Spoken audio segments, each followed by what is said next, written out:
least for me. Geshe, I think, is particularly interesting because it must be a fine line between making music that will not antagonize Western ears, but seem Eastern enough to feel right for the period and the place. Can't speak for the Japanese audience. I don't know what their sensibility would be.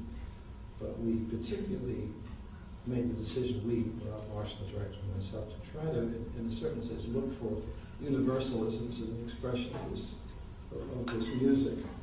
I think 90 minutes, or maybe might have been more than that, of purely ethnic music. I don't think it would have supported the atmosphere and the emotion in the way that most worldwide audiences, even if we eliminate the Japanese ones. It was an attempt, first of all, not to make a documentary. I have so much admire Kurosawa's films, and particularly Takahata's music, that some of which I've recorded and performed and know well. This was an opportunity to search for those broader universalisms in expression that can be found in music, colored with Orientalisms and timbral elements, i.e. koto, biwa, shakuhachi, etc., shamisen, and so on, taiko drums, all the Japanese ethnic instruments that most of us know. Fortunately, there are players playing those instruments now that know the Western disciplines. Kotos were most difficult metrically, not so much in the intervallic notation, but the metrics with the orchestra were difficult. But the challenge, everyone here probably knows well the Norton lectures of Bernstein, the Mustang books, the Sage at Harvard. If you don't have them, you can buy them. You know to have those.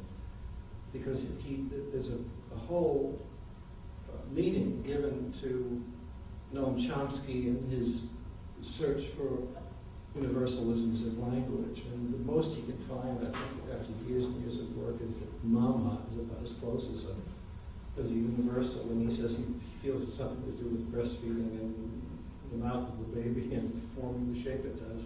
So mama becomes a request for food or a demand for it, becomes the one universal language we seem to all agree about.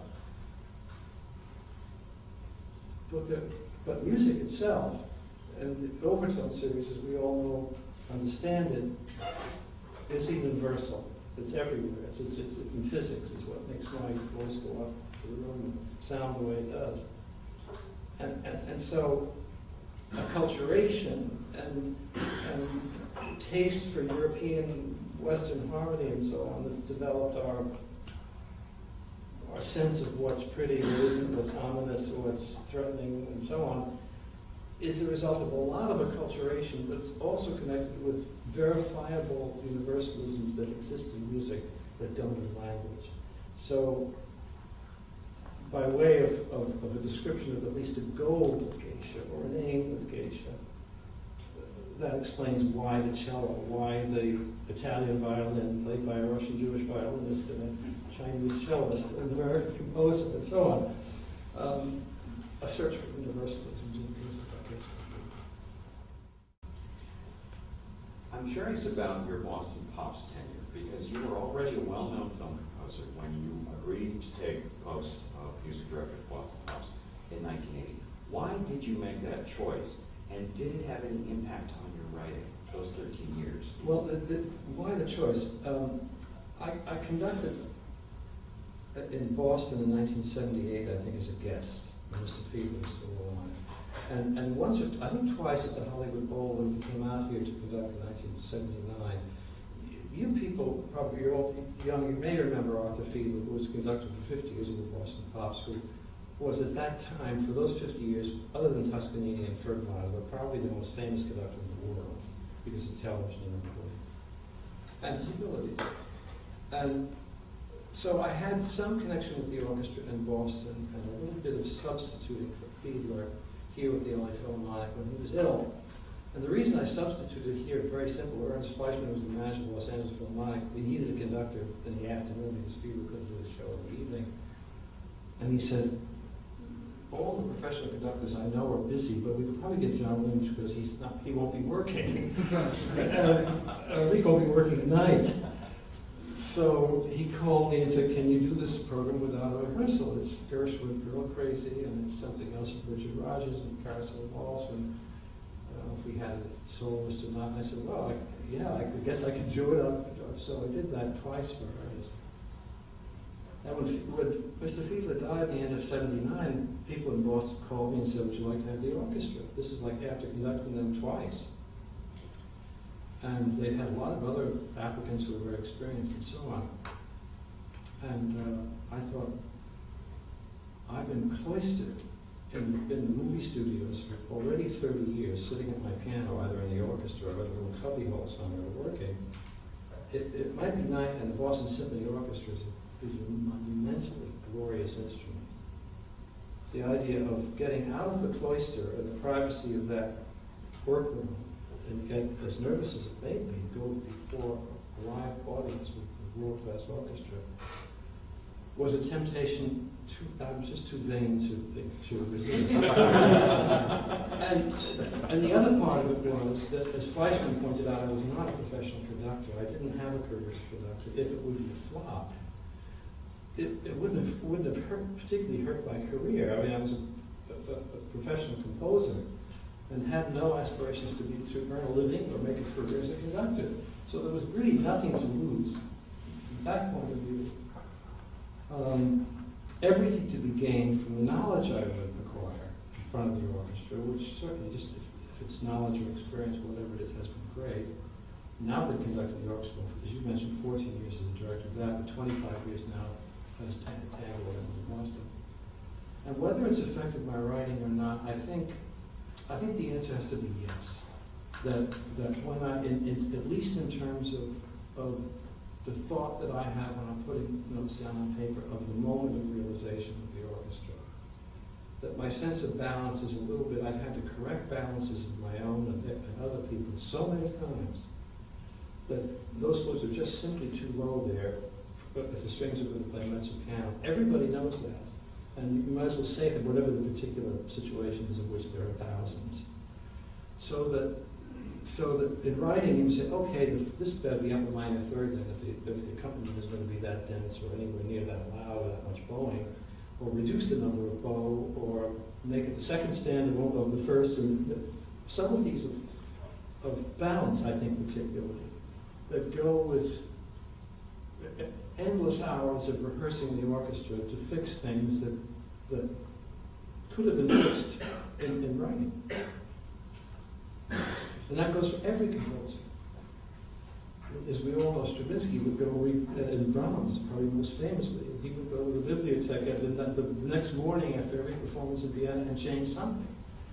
So I had a little bit of story about Bernstein, who was always with us at Tango. And every year he would conduct some of his pieces, and every year as conductor pops, I had to do On the Town or something on his West Side, whatever it would be. And I remember being very frustrated at one rehearsal because there were so many marks on everyone's music. 2 bows on that one, piano. 1 bow over here, mezzo forte there. And all in pencil. Nothing definitive in print. So I'd stop the orchestra and say, was it mezzo forte there or mezzo piano? And they said, we don't know. I said, well, what does Lenny do when he conducts it? And they say, he does it differently every year. and when you think about it, you write a piece and you play it in Symphony Hall in Boston. That's one piece. It's one experience. And you take it to Blossom with the Cleveland Orchestra and you find this is something else. And the bass section isn't as strong, or the acoustics are such that the brass sounds too bright, or it's not bright enough, or we never. The old cliche is that a work of art is never finished; it's only abandoned, and that is true. It can never be refined enough in terms of from performance point of view.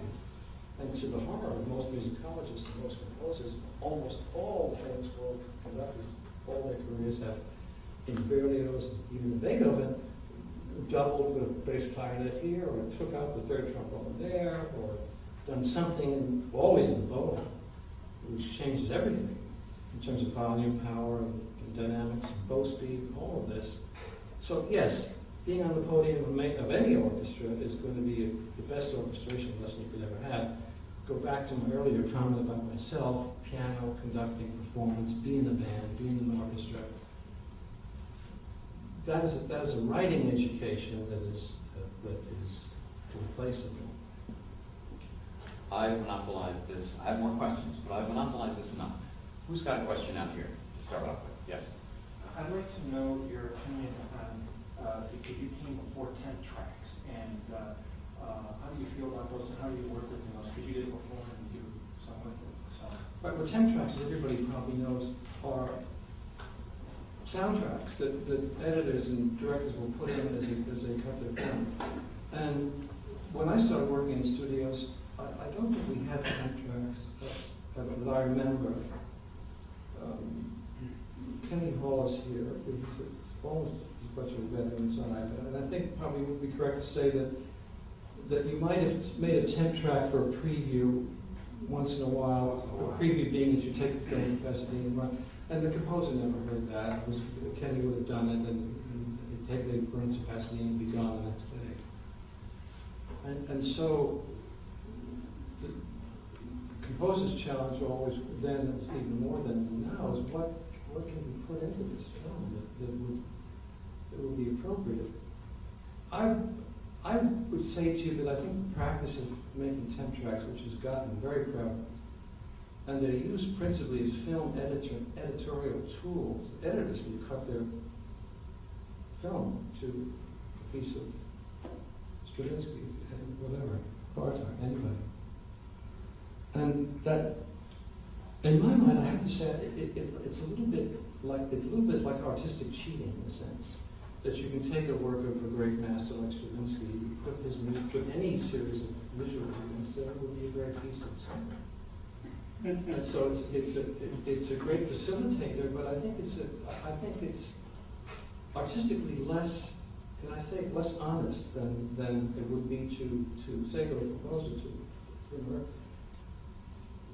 conceive your own score. It's become such a prevalent practice. I try to ignore as much as I possibly can. I have to say that on occasion there's a suggestion made that does make some sense. And in some areas it's horrific. And other people can be very good about it. I think it's here to stay. I'm sorry to say, and I think it would prompt me to speak to one of the big problems that we all have, and that has to do with power. And that when I grew up, the period that you referred to, pre-10 track, the editing was really supervised by the producer. The director went off and did another film someplace. Even if he was Hitchcock, he would come in later and make his comments. But that's not true anymore. The directors do everything. They have all the artistic clout, so to speak, and all the artistic power. And you get into difficulties with them and disagreements with them naturally because it's a collaborative art form. Some of them are better educated musically than others. Some of them are tinny-eared people whose needs and desires may fall short of what you would sort of contribute.